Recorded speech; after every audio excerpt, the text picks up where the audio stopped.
여러분 어떻게 해야 된다고 생각하십니까? 이자가 지금 누구의 편에 선 것으로 보이십니까? 여당과 야당의 양다리 걸치기를 했지만 지금 이미 마음이 어디로 기울었다고 느껴지십니까? 문제는 이자가 이번 한 번만 배신할 것이냐, 그것이 더 문제입니다. 최상목 권한대행이 기어이 일을 저질렀습니다. 제가 지난주까지 공직을 해오면서 아무래도 1년 6개월여 동안 주로 만난 분들이 장차관, 국장급 등 고위공직자들일 수밖에 없지 않겠습니까? 식사하면서 좀 친해지다 보면 이런저런 사람들에 관한 인물평을 듣는 경우가 있습니다.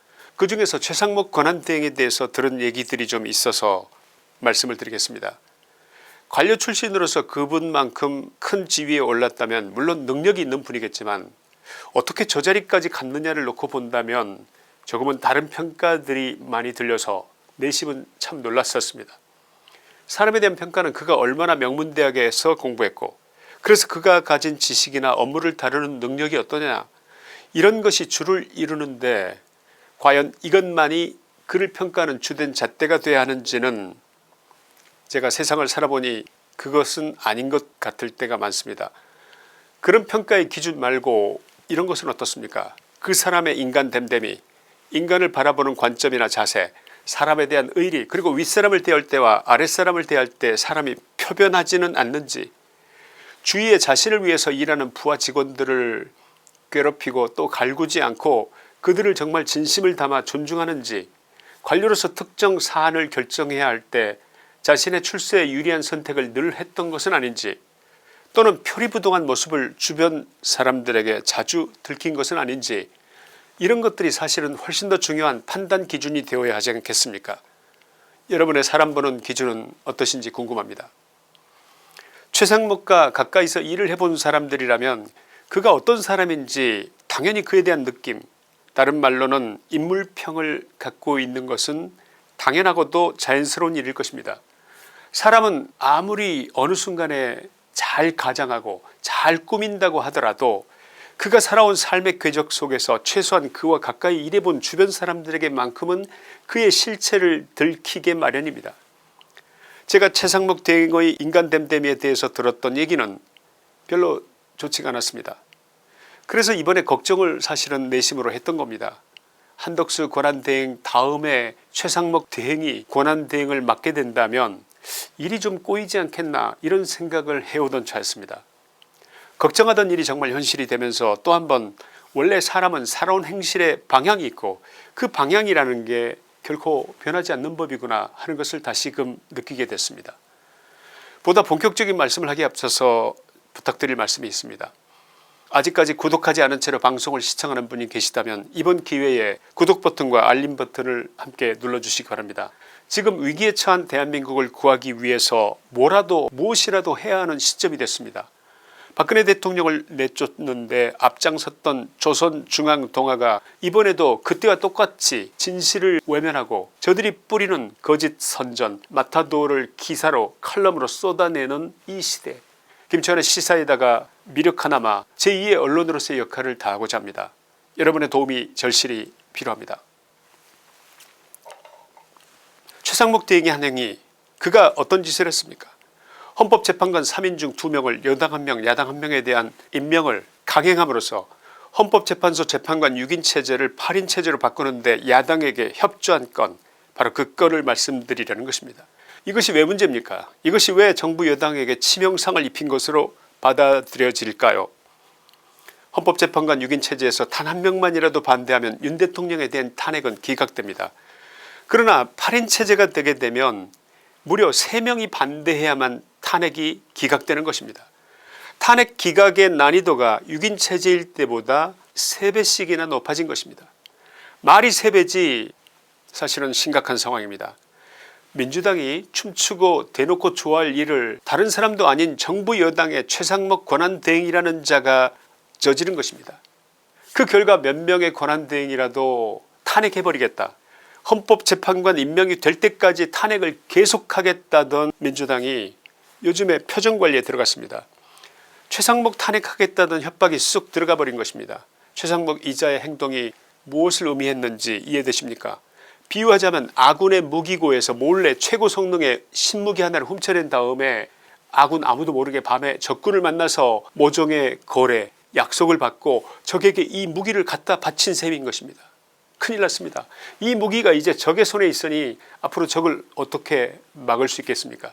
전쟁의 시기라고 한다면 최상목의 배신 행위는 현장에서 즉결 심판을 당할 여적죄를 저지른 것입니다. 그래서 인간은 변하지 않는 것인가 봅니다. 이자에 대해서 제가 들었던 그대로, 제가 우려했던 그대로, 평소에 예상되었던 그대로의 행동을 한 것입니다.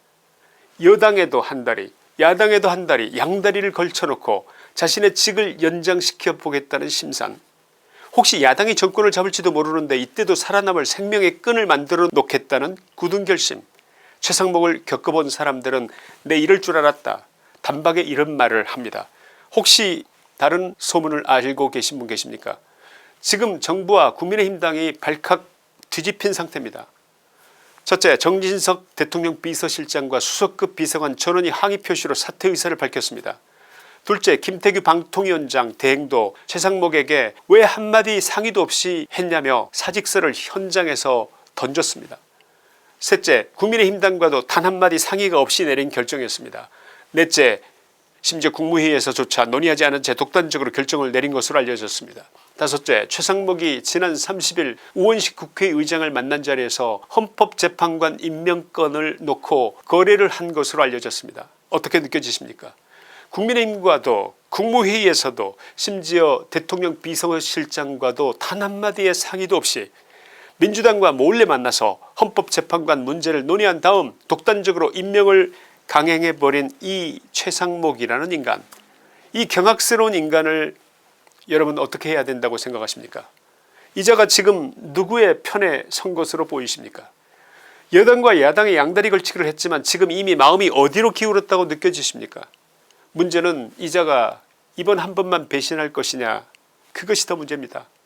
언제 또 다른 배신할지 모르는 이자를 지금 이대로 두고 봐야 되겠습니까? 어떻게 하면 좋겠습니까? 이번 최상목의 행위가 공직자로서 범죄에 해당하는 행위를 한 것이 아닌지 설명을 드리자면 이렇습니다. 최상목 권한대행이 헌법재판관 2명을 임명한 그 결정은 대통령 권한대행의 권한 범위를 넘어선 명백한 월권이라는 것입니다. 현재 윤석열 대통령은 탄핵소추로 인해 권한이 정지된 상태입니다. 권위가 아닙니다. 이런 상황에서 대통령 권한대행은 오직 소극적인 행정 업무만으로 정부 유지를 위한 기능, 유지를 위한 권한만을 행사해야 하는 겁니다. 최상목은 바로 이 기본 중의 기본 원칙을 깨트린 것입니다. 대통령 권한대행의 역할이 대통령이나 할 법한 정치적 판단까지 할 수가 있겠습니까? 정부가 혼란에 빠지지 않도록 최소한의 행정 업무 유지 역할을 할 것을 요구받은 것이 권한대행일 텐데, 예를 들어 보겠습니다. 이번 최상목 사태로 대통령실 총사퇴를 선언한 비서실장과 수석들, 최상목이 그 후임들을 임명할 수 있겠습니까? 없겠습니까? 방통위 김태규 대행도 사직해버리면 최상목이 그 후임을 임명할 수 있다고 생각하십니까? 지금 공석인 행안부 장관, 법무부 장관, 그리고 국방장관을 최상목이 임명할 수 있냐 이 말입니다. 안 됩니다. 왜 안 됩니까?